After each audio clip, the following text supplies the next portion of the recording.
Welcome back, brothers, to the shop. Oh, Mama hasn't got used to the cart. Can you ride up here? Here, get up there, because live cat's terrible for the microphone. I know. So you guys lit me up in the comments, and most of the comments sounded something like this. I can't believe a professional homeowner doesn't know how to sharpen a masonry bit. And to be honest with you, I didn't. I've never sharpened one before. As a professional homeowner, I have attempted many times to sharpen drill bits on grinders. Of course, we have machinist friends that actually know what they're doing, or professional mechanics, or we've watched a YouTube video. My personal experience with it is, after attempting, the results were actually less than satisfactory. The drill bit worked worse than it did before it was dull. So we're going to attempt to do this today. It dawned on me when you guys brought that up that the folks at Drill Doctor had sent me their latest version. I had their old one that I've used, goodness, for a long time, and I found it to be a useful tool, and it does a pretty good job sharpening bits, but I had no idea you could sharpen masonry bits with this. Let's take a look at the masonry bit with the electron microscope, get a close-up view on it, find out why it's not cutting, what makes a masonry bit, and then we'll make an attempt to sharpen it and see if we can punch through that concrete. What makes a masonry bit? Well, it's really on the end here. What you've got is a carbide insert. Do you see that little flat piece? Kind of looks like a little Monopoly house there that's set in there. That's made out of carbide, and carbide is exceedingly hard and obviously tough, because hammer drills, to their namesake, that's what they do, is they get that hammer action. So to have something that's so tough and hard at the same time is, man, a real miracle of modern metallurgy, isn't it? Now, the new Drill Doctor is not at all like the old one that I was familiar with. This thing's been completely redesigned. It's actually a lot more user-friendly. The adapter, the little thing to set your angle on your deals is there open where you can see it better. And this is lots of improvements. This here is kind of nice. Get my light. You can actually see the diamond stone in there. You see that? Right there. You can see it as well from the front, because they put an inspection cover on. Yeah, there you go. There's the stone itself. So, can you see in there? If I lift that up. So how this works is we're going to sharpen the drill bit completely, or the masonry bit completely different. We're not going to be turning it, rotating it like we do with the normal bits. We're going to be doing what we call a plunge. A plunge, is it a cut or a grind or whatever? So this is the chuck, and it's got some indexing on it. We've got some white marks on there. So what they said, and this is just like a drill, like a drill chuck right here. If we could probably open that up and see. What a clever invention. Some brilliant man came up with this, a way to hold. Oh, that looks complicated. I'm not getting, well, we may have already went over. Yeah, we're not going in there. We'll leave that be. I'm not a fool. But some smart guy came up with this design, a way to hold tools. We're all familiar with it, cordless drills. You take those things for granted, but they weren't always around. It took a brilliant mind to figure out these things. Now here we have some indexing marks on there as well. They're just cast in there. And what we want to do is to stick this out about 1/2 inch, 5/8 is what it said, and tighten this down loosely. We want it to slide still. This angle might be easier for you to see. Do you see those hash marks there at 12 and 6 and how they're aligned with the carbide? Now we're going to set our depth. You should be able to see the stone in there. Now this white mark needs to be straight up and up against this cam pan right here. And this is going to give us the 118 degrees. Now that 118 degrees is set right here. So you loosen this, and this whole thing rotates, and there's an indicator right there. So it's pretty simple so far. We haven't sharpened anything yet, though, have we?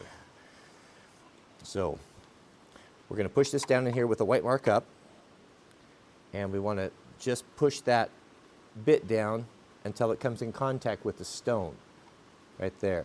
And then we're going to tighten it, and then double check and make sure that we're still perfectly in line. It slipped a little bit there, so I'm going to rotate it, check it one more time, touching the pin up here.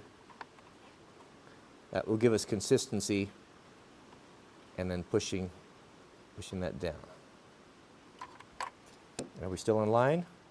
Yeah, we are. Looks good. So theoretically, we're just going to push this in until we file a flat spot on there, flip it over 180, plunge it a second time, and voila, that's it. Have you come to help, Mama?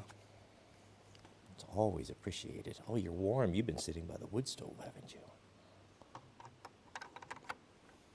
I loosened that chuck up a little bit. We should be able to just push. Yeah, it just pushed down in there. I could just feel it. In a minute, when we're done, we have to work first. If we don't work, we don't eat. Looks like we're still looking really good there. I'll tighten that down and one more check. I'll bet that does it. Cover your ears, Mama. It's going to be noisy.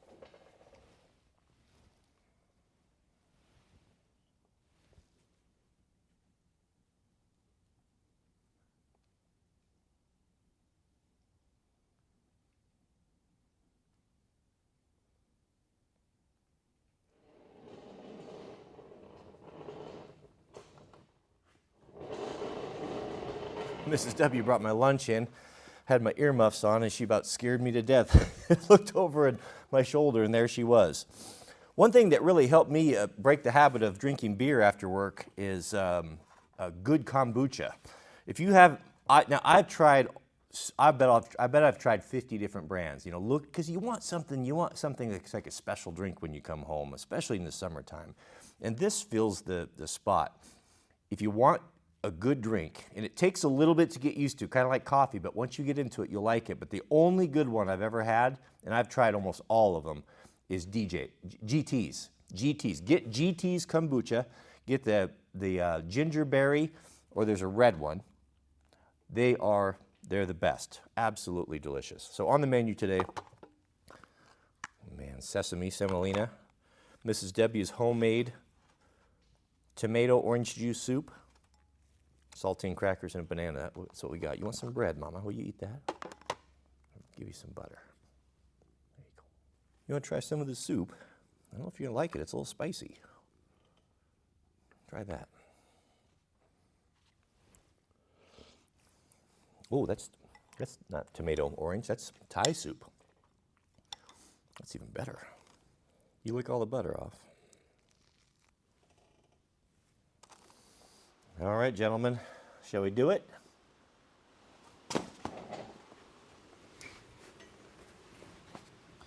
This is a hole I started, and I hammered on this until the bit started smoking. I thought maybe I hit a piece of rebar, but I don't think so. But I didn't get in very far, you can see. Maybe an inch. All right, let's see how she blows. Ready?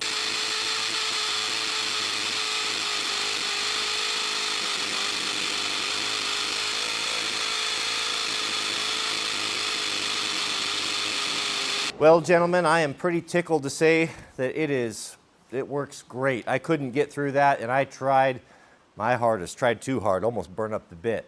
So it's really nice to have a new skill like that. Even something simple makes you more useful to yourself, more useful to your family, and definitely more useful to your tribe and your countrymen, right? I like to learn new things like that. Sometimes, for me, sometimes when I think about things or the effort that's going to be involved into picking up a new skill or something like that, sometimes it's just daunting, and you just think, oh, I just don't have time for that. There's so many other things screaming for my attention throughout the day. What I've found is that if you kind of get in and start doing it, 9 times out of 10, it's always about half the effort that you thought it was going to be. It's always a lot easier.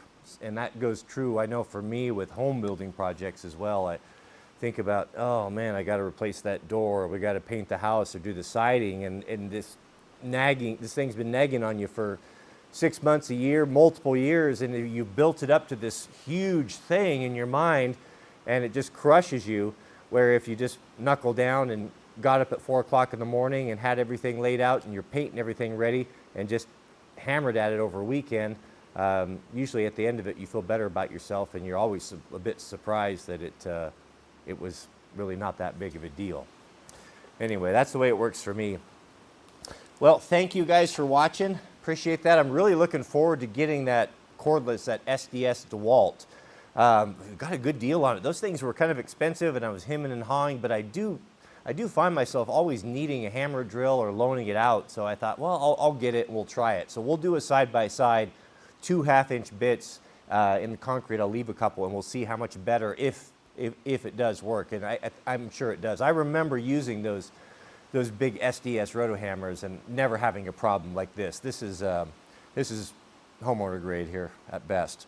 Professional homeowner needs a more powerful tool, I think. Thanks for watching. May God bless you and your families. Please keep us in your prayers, and we'll see you all on the next video.